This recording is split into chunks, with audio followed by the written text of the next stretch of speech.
एक बार हस्तिनापुर नरेश दुष्यंत आर्केड खेलने वन में गए। जिस वन में वे शिकार के लिए गए थे उसी वन में कण्व ऋषि का आश्रम था।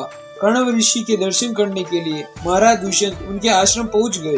पुकार लगाने पर एक अति लावण्यमयी कन्या ने आश्रम से निकलकर कहा, हे राजन, महर्षि तो तीर्थ यात्रा पर गए हैं, किंतु आपका इस आश्रम में स्वागत है। उस कन्या को देखकर महाराज दुष्यंत ने पूछा, बालिके आप कौन है? बालिका ने कहा, मेरा नाम शकुंतला है और मैं कण्व ऋषि की पुत्री हूँ। उस कन्या की बात को सुनकर महाराज दुष्यंत आश्चर्यचकित होकर बोले, महर्षि तो आजन्म ब्रह्मचारी है, फिर आप उनकी पुत्री कैसे हुई? उनके इस प्रश्न के उत्तर में शकुंतला ने कहा, वास्तव में मेरे माता पिता मेनका और विश्वामित्र है। मेरी माता ने मेरे जन्म होते ही मुझे वन में छोड़ दिया था, जहाँ पर शकुंत नामक पक्षी ने मेरी रक्षा की, इसीलिए मेरा नाम शकुंतला पड़ा। उसके बाद कण्व ऋषि की दृष्टि मुझ पर पड़ी और वे मुझे अपने आश्रम में ले आए।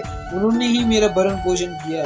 जन्म देने वाला, पोषण करने वाला तथा अन्न देने वाला, ये तीनों ही पिता कहे जाते हैं। इस प्रकार कण्व ऋषि मेरे पिता हुए।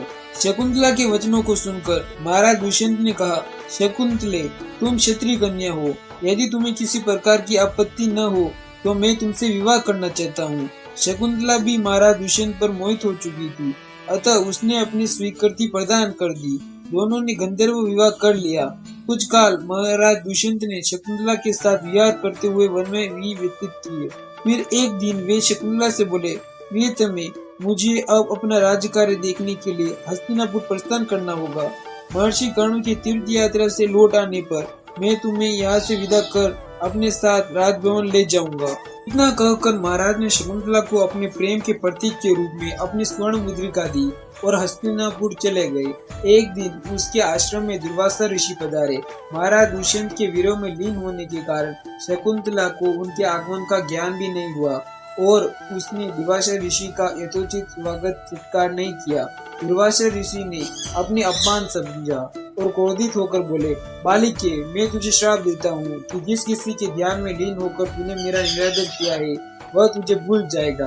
दुर्वासा ऋषि के श्राप को सुनकर शकुंतला का ध्यान टूटा और वह उनके चरणों में गिरकर क्षमा प्रार्थना करने लगी। शकुंतला ने क्षमा प्रार्थना से द्रवित होकर दुर्वासा ऋषि ने कहा, अच्छा, यदि तेरे पास उसका कोई भी प्रेम चिन्ह होगा तो उस चिन्ह को देखकर उसे तेरी स्मृति हो जाएगी। महाराज दुष्यंत से विवाह से शकुंतला गर्भवती हो गई थी। कुछ काल पश्चात कण्व ऋषि तीर्थ यात्रा से लौटे। अब शकुंतला ने उन्हें महाराज दुष्यंत के साथ अपने गंधर्व विवाह के विषय में बताया। इस पर महर्षि कण्व ने कहा, पुत्री, विवाहित कन्या का पिता के घर में रहना उचित नहीं है। अब तेरे पति का घर ही तेरा घर है।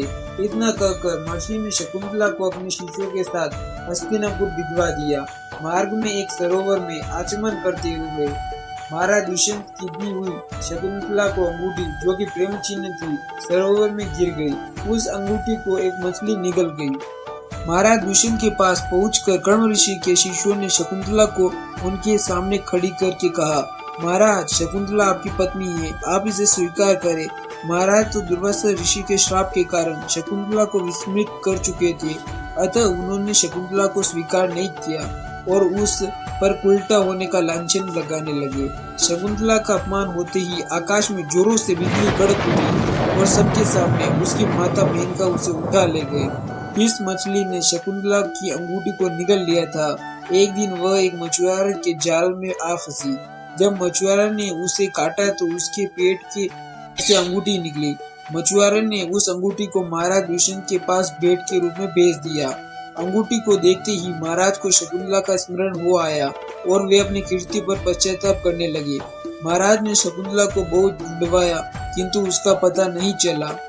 के बाद देवराज इंद्र के निमंत्रण पर देवासुर संग्राम में उनकी सहायता करने के लिए महाराज दुष्यंत इंद्र की नगरी अमरावती गए। संग्राम में विजय प्राप्त करने के पश्चात जब वे आकाश मार्ग से हस्तिनापुर लौट रहे थे तो मार्ग में उन्हें कश्यप ऋषि का आश्रम दृष्टिगत हुआ। उनके दर्शनों के लिए वे वहां रुक गए। आश्रम में एक सुंदर बालक एक भयंकर सिंह के साथ खेल रहा था।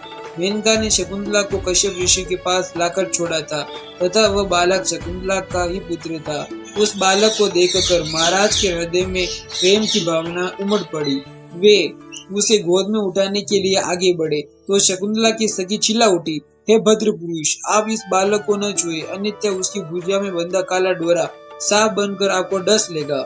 यह सुनकर भी दुष्यंत स्वयं को न रोक सके और बालक को अपने गोद में उठा लिया। अब सखी ने आश्चर्य से देखा कि बालक की भुजा में बंधा काला गंधा पृथ्वी पर गिर गया। सखी को ज्ञात हुआ था कि बालक को जब कभी भी उसका पिता अपने गोद में लेगा वह काला डोरा पृथ्वी पर गिर जाएगा। सखी ने प्रसन्न होकर समस्त वृत्तांत शकुंतला को सुनाया। शकुंतला महाराज दुष्यंत के पास आई।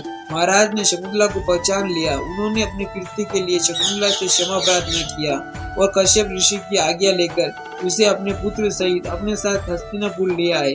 महाराज दुष्यंत और शकुंतला के उस पुत्र का नाम भरत था। बाद में वे भरत महान प्रतापी सम्राट बने और उन्हीं के नाम पर हमारे देश का नाम भारतवर्ष हुआ। दोस्तों, यह महाभारत सीरीज का पहला पार्ट है, तो इसे लाइक जरूर कीजिए।